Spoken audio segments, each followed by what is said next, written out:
Greetings, everyone. Greetings. Welcome to another amazing episode of Beyond Boardroom Business. I'm your host, Coach Stephanie.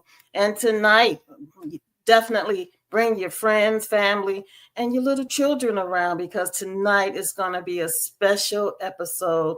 But without further ado, let's just bring on my special guest. Hello, Miss D. How are you this evening? I'm doing great. Thank you so much for inviting me to your podcast, Miss Stephanie. Oh, most definitely. I mean, your bio is so amazing, and I just had to definitely have you on this show because people need to know who you are and just where to find you. So, but let's get started with who is Miss D? Wow. So, who is Miss Z? Miss Z is a lot of things and a lot of people. And what I mean by that is, so for the first half of my life, I say first half because I kind of think I'm in halftime now. But the first half of my life, I was a executive in tech. So I worked corporate America for 20 years, had the Wow. opportunity of living all over the US. So Awesome. I've lived in Minneapolis, Ohio, Fort Lauderdale, and then I lived in Seattle for a while before moving back to Atlanta. Had the opportunity to travel and conduct business all over the world, selling cloud solutions as well as technology to Fortune 100 as well as different industries. So at one point, I focused on education. Another point, I focused on state and local. Another point, I focused on health and life sciences. At another point in my career, I was a business architect. So I helped our organization create businesses that were 2 billion plus in revenue. So I had the opportunity of managing the full life cycle of an organization and making certain that products and solutions that we released would hit those benchmarks. Um, my life took a change in 2020. So in 2020, right after COVID had hit, Seattle was in full lockdown mode. Okay. So during the time we're all working from homes, Seattle really went into lockdown. When I say lockdown, I mean we wore masks and gloves to the grocery store. You only left your home once or twice a week to go to Yeah. the grocery store or for essentials. And then you would immediately go home and just work from there. But we literally lived in caves. But in 2020, I found out that my mom was ill.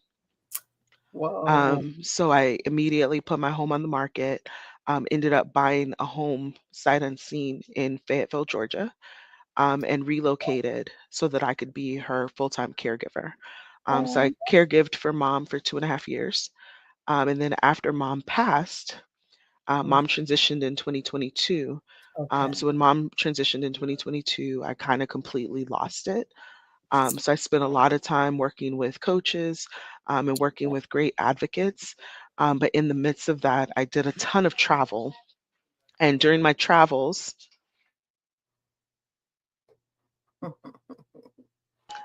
so during my travels, I started to gain a heart for kids. I'll never forget, during my travels, I visited an orphanage in Kenya. And during my time in Kenya working this orphanage, I fell in love with these kids. And when I had to leave them, I cried so hard. And in the midst of crying so hard, I just knew that whatever would happen next in my life would definitely revolve around kids.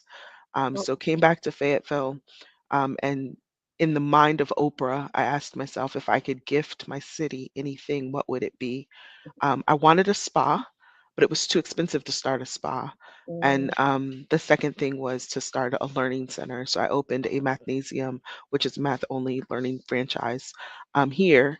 And because I felt like every time I came into the center, the kids also helped me grieve. I opened it in honor of mom. So I say all of that to say, who am I? First part of my life, I was sassy, bossy, businesswoman. I was that chick. My theme song used to be Girl on Fire. And now on this side, I'm still sassy, I'm still boss chick, but it's a totally different vibe. that is so awesome. Wow. You just it's balance, huh? You get both worlds, the best of both worlds.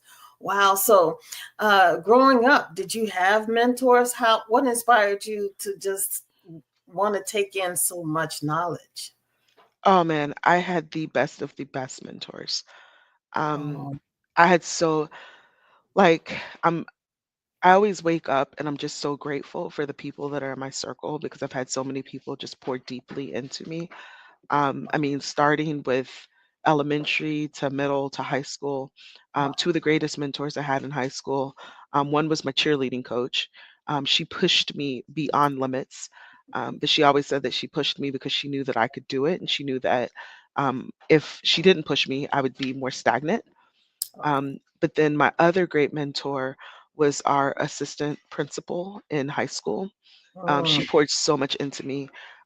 During our time in high school, her son had passed away. ooh, He was brutally murdered in Atlanta, and she decided to create a scholarship in his honor, and I was her first recipient. So it forced me that when I started undergrad to just be one responsible, yeah, but two to realize that I wasn't at it alone, and three, I needed to be accountable to someone because someone was investing in my education and I need to go back and report back to them on how I was doing. mm, I mean, just talking about mentors, I would be remiss if I didn't share like one of my favorite mentors. He's been my mentor now for almost 30 years. wow. Is Commissioner Proctor in Tallahassee, Florida. And he's actually the reason why I went into tech right in undergrad. He became my mentor the third day that I stepped foot on the Florida A&M University campus. And he, even till now, like I could literally pick up the phone and call him any day, anytime, any hour. Like he's always there. So I'm a huge advocate of mentors, and I'm a huge product of mentors as well. Wow, that's amazing. Now, when you mentioned tech, I'm out of curiosity, why didn't you create like the STEM platform that I see a lot of organizations when it comes to the youth? Um, what made you shift from the tech to math? So I shifted from tech to math because STEM stands for science, technology, engineering, and math. And one of the reasons I focus heavy on math is when a student is confident in math, they're confident in majority of their subjects. That's true. When a student is confident in math, they see no barriers in pursuing anything. If a student is confident in math and if they're confident in math, a lot of times they're confident in science. When a student is confident in both, you could ask that student, what do you want to be when you grow up? And they see no limitations in life. But when Wow. a student is not confident in math and you ask them, what do you want to be when you grow up? They say, I want to be something that does not involve math. So, one of the reasons I focused on math when I decided to open the Learning Center is coming from a tech background.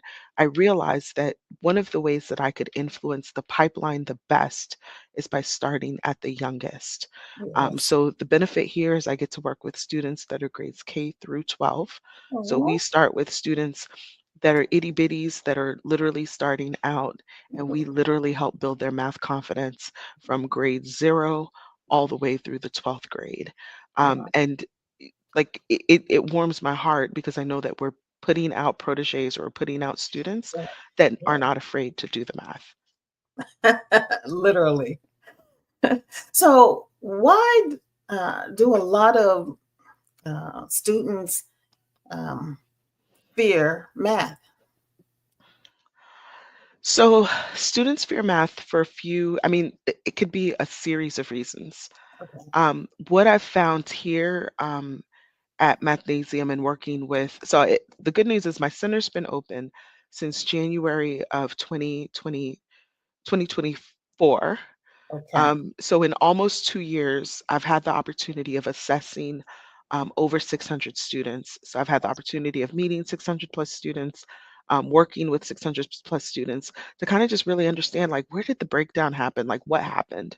Yeah. If of all of the subjects that you learn in school, math builds. Mm, So if you miss one step that's in true. first grade, when you Right. get to second grade, you're like a deer in headlights.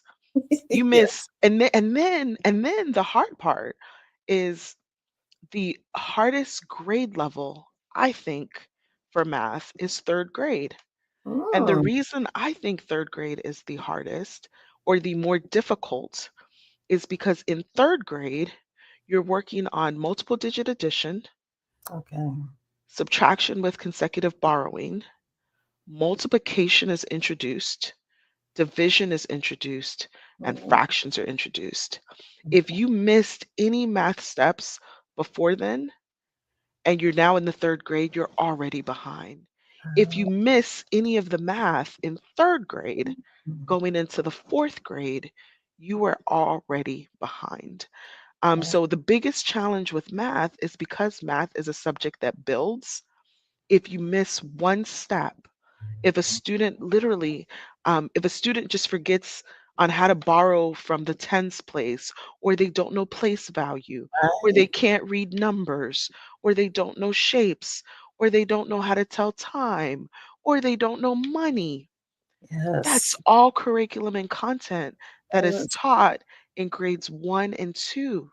By the time they get to the third grade, if they haven't mastered just that level of content, they're already behind.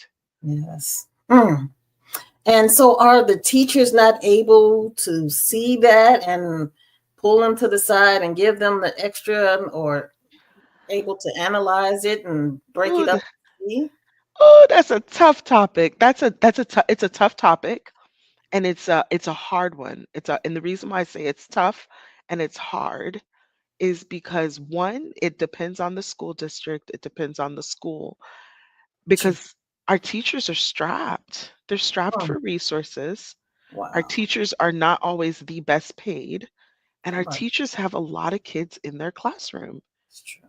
Right? So if you're a teacher and you have 1 to 30 kids in that classroom and you're Woo. just trying to keep them all in on task, manage classroom management, making certain that every single student gets it, Mm. it's not the easiest task and it's not the easiest job. There are teachers that are creative, that make it happen, and kudos to them. But on Yes. average, that may not be what we see here in the US.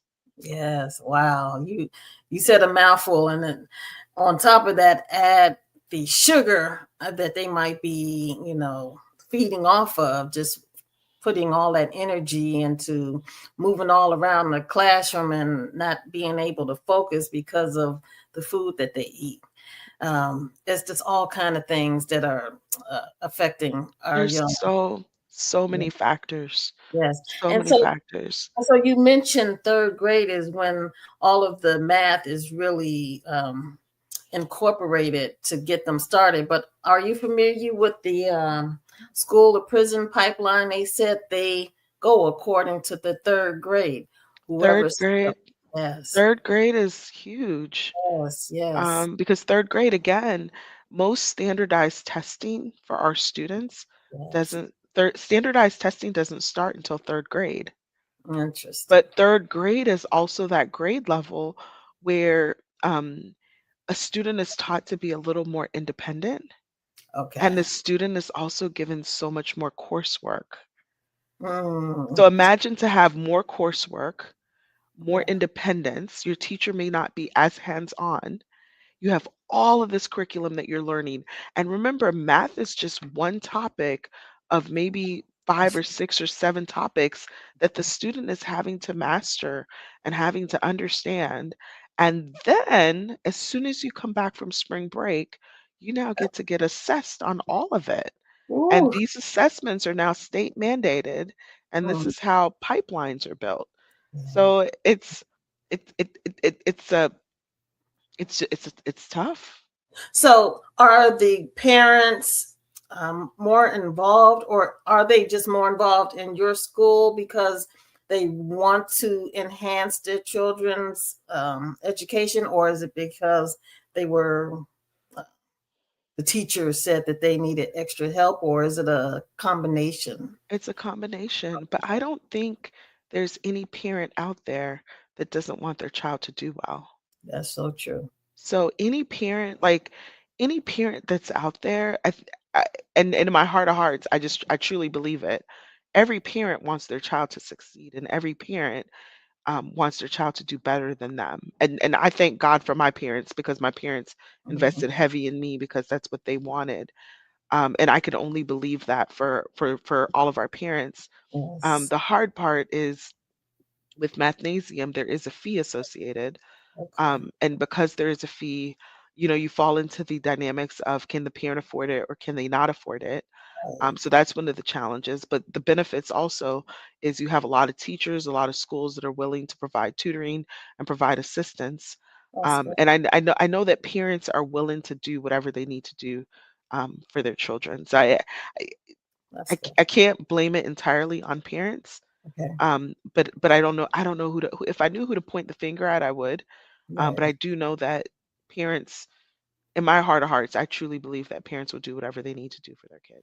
That's true. And I'm a parent. My children are grown, but I definitely was all in, and they turned out pretty well. So I love being a parent. And so that's really great that you are doing what you're doing. So thank you for, you know, helping the youth. Have you noticed any type of, like, with that generation, uh, how are they different from any other generation? Because every generation comes in different. Are you able to assess over the 600 students? Like, are they like worried about being in relationships, or do they really want to be leaders themselves, or is it their parents enforcing that on them? Do you see talent? What do you see when you see the youth? When I see the youth, I get excited.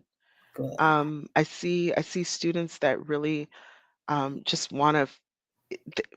I see students that know that the world is different, Okay. and because they know the world is different, they know that they have to figure things out. Um, Mm, I have to start paying attention more to figure out if there are differences or nuances okay. with generation because I'm just not sure.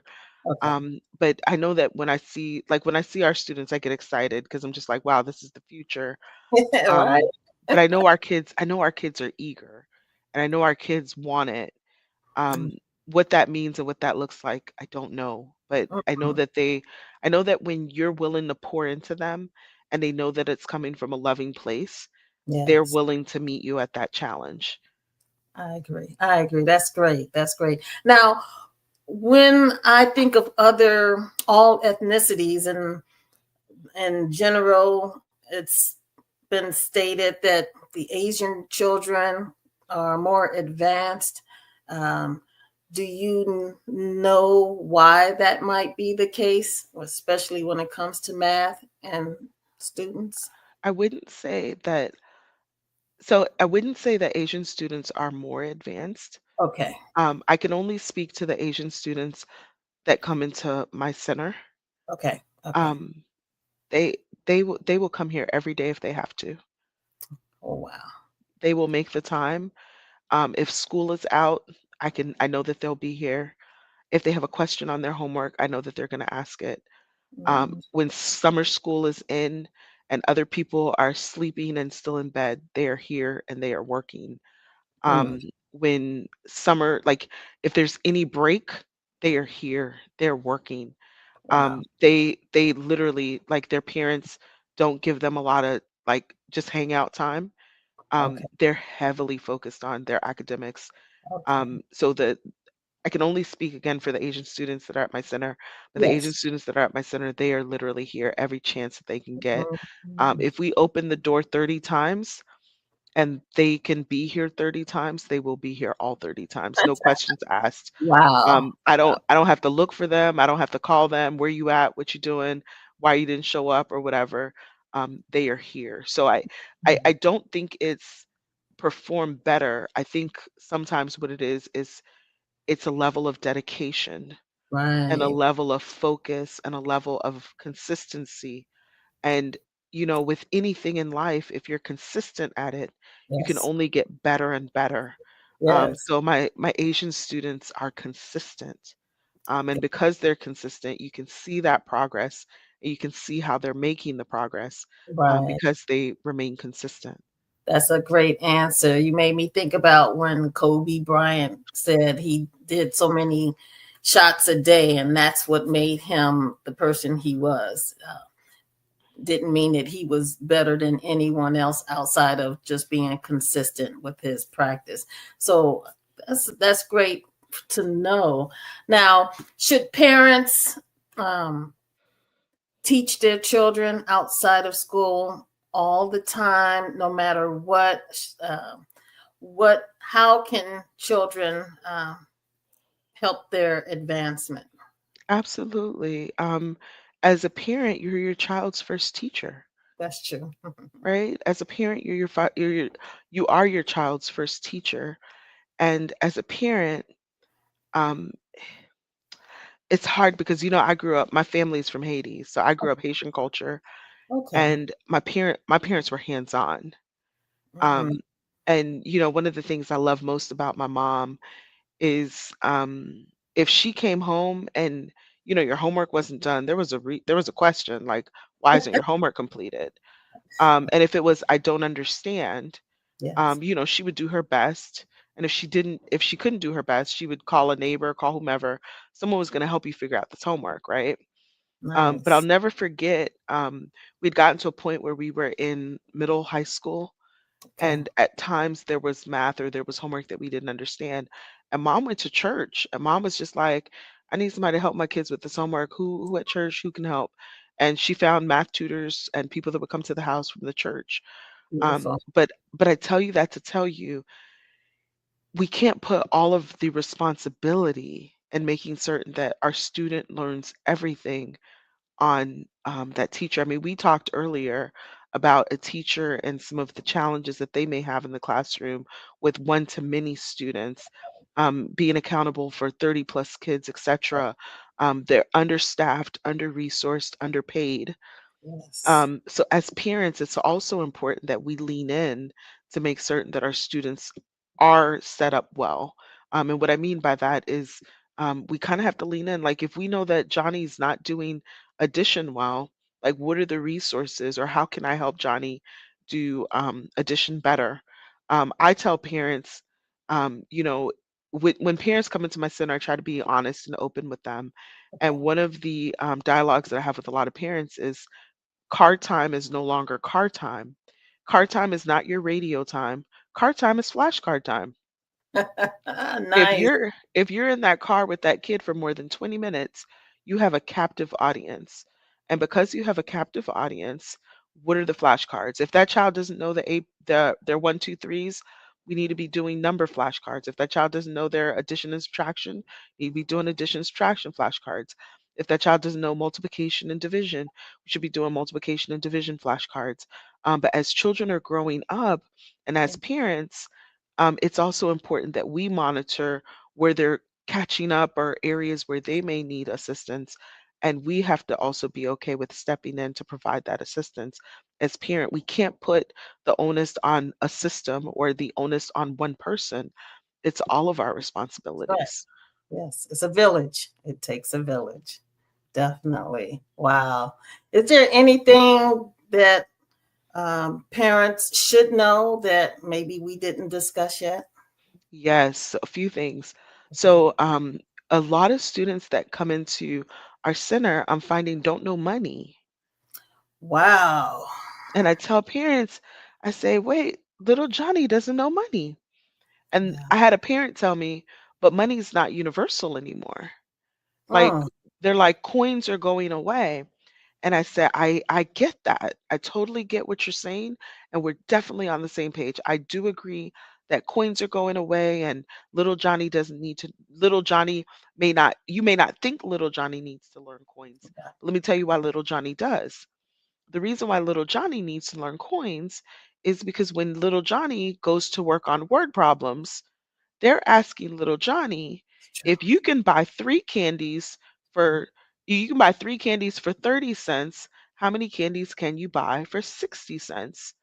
And sometimes you think the student doesn't understand the math, and it's not that the student doesn't understand the math. The student doesn't understand the money.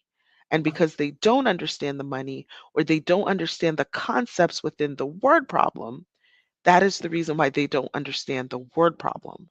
So the hard part is even though coins are going away, it's still very important that our kids understand coins because coins and money is still very relevant when you're doing and working through math. So true. Woo. Yes, that's definitely so. And you said it's a couple of things. What else should parents know or do? Making making certain that kids can read clocks, right? That's right. Yeah. Um, so in our center, at the Mathnasium here in Fayetteville, literally all of our clocks are analog. And whenever a kid says, Miss Z, what time is it? I ask them, I say, okay, where does the longer hand point and where does the shorter hand point? What Very good. hour is it? Based on the hours, what minutes is it? But it's important that our kids are able to read clocks because, again, like, yes, most clocks are digital, but if a kid is in New York and they're at the um, Penn Station train Right. station and they have Right. analog clocks, how will they know what time it is? That's so true. So it's important. Um, and again, I always stress the importance of money. I tell people it's when I was growing up, I grew up in South Florida. We had ice cream trucks and there were corner stores. So I Okay. knew when I came home from school, I always like hot sausage, and a hot sausage was like 50 cents. So if I wanted 50 cents, I could go in mom's piggy bank or go in dad's junk drawer and find 50 cents. But the hard part is now our kids don't get that opportunity because they get to swipe and they can go to Publix and Kroger and all our different grocery stores and tap. But it's still important that we teach them how to work money and how to have that emotional connection with money. Mm. Because we don't also want them just swiping and not realizing, this is your money and it's going away. Right. But we also want them to have an emotional connection where they know that, if I have $20 and I spend 10, that's 10 of my hard-earned money that's now gone. So it's important that we teach them the balance, but also teach them the financial literacy of money as well. Yeah, you're right. It is a relationship with finances. So Mhm. that's very good. Now, do you deal with unruly children? Um, because No, I hear that they're bringing discipline, allowing teachers to discipline students again. And no, okay, okay, because my service is a service that parents pay for. I mean, the benefit and the value to me is because it is a paid service. Most of our students are really disciplined, and because their parents are paying for it, right? So the yes, product that I'm providing their parent is signed off on. So if a student comes in and they're having a bad day, I get it. But if a student comes in, I'm not allowing them to be disruptive because right. one, I don't want them to disrupt themselves or disrupt others because it's a service that parents are paying for. And if I need to remind a parent or if I need to remind a student of that, I'm happy to do it. Okay. Well, that's good. What's in your future? What haven't you accomplished that's on your to-do list? I don't know, so many things.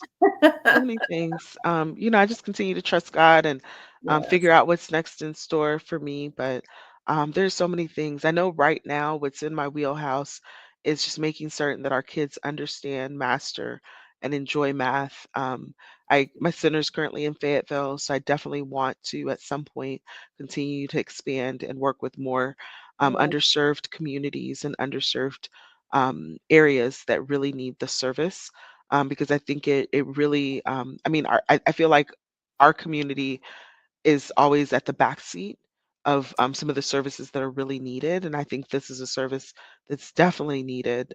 So one of my goals is to make certain that this opportunity is expanded and more of our students have the opportunity for math learning, but also the opportunity to catch up, um, stay where they are, or be more challenged with math.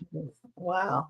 I love it. I mean, I definitely know that you are going to be successful in whatever you accomplish, whatever it is you're interested in pursuing, because I just see your determination. I see your genuine uh, interest in wanting to help the youth. And so, again, I applaud you for standing in your calling and stepping up to the plate and helping the next generation because, like I mentioned, it does take a village, and you are definitely doing your part. So, you're doing a great job. Congratulations. I appreciate that. I appreciate that. And again, I opened the center in honor of mom. Yeah. And the center has given so much to me during such a dark period of time. And Oh, I'm just so grateful that, one of the values that my mom really instilled in me was the value of education and the yeah. value of just going for it. So every day that I can come in and share those values with the students, I feel that one, I'm paying honor to her.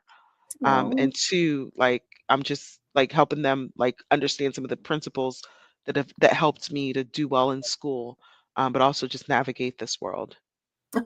And how do you unwind and relax with all of the different things that you do? How do you balance your life? So I balance my life by so I love to travel. So I Okay. do a lot of travel. So I visited all continents except for Antarctica. I also have amazing friends that I Oh, check in with periodically. I beautiful. love to read, so I have lots of books. I love to write. I also just love to just spend quality time with people that make my heart happy. Well, that sounds like a recipe for success. Wow. I really enjoyed this conversation. Where can people find you?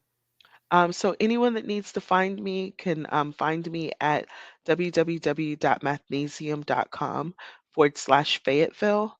Our website is always up to date. And so anyone can find me on our website.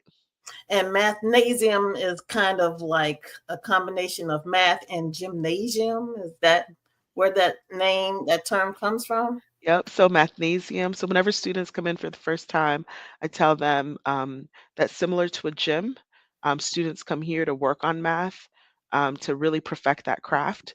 And every time they come in, we're helping them build one skill set or build continuous math muscles. I love it. Wow. Well, this has been great. I would love to follow up with you in a couple of months and see how things are going with your center. Is that cool? Absolutely. I enjoyed speaking with you. I thank you for making the time and making the space, Awesome. and would love to connect and love to continue the conversation. Yes. Thank you so much. Appreciate it. Thank you for having me. Yes, of course. Okay, everyone, I hope you all enjoyed this episode. I mean, she's such an amazing woman. And if you have any children in the Fayetteville or surrounding cities within Georgia, definitely reach out to her. You can just feel her sincerity and know that your children are going to be safe and learn. And that's what it's all about. It does take a village. So, again, thank you all for joining me on Beyond Boardroom Business. Again, I am your host, Coach Stephanie. And until the next time, stay prayerful, stay present, and stay powerful. Peace.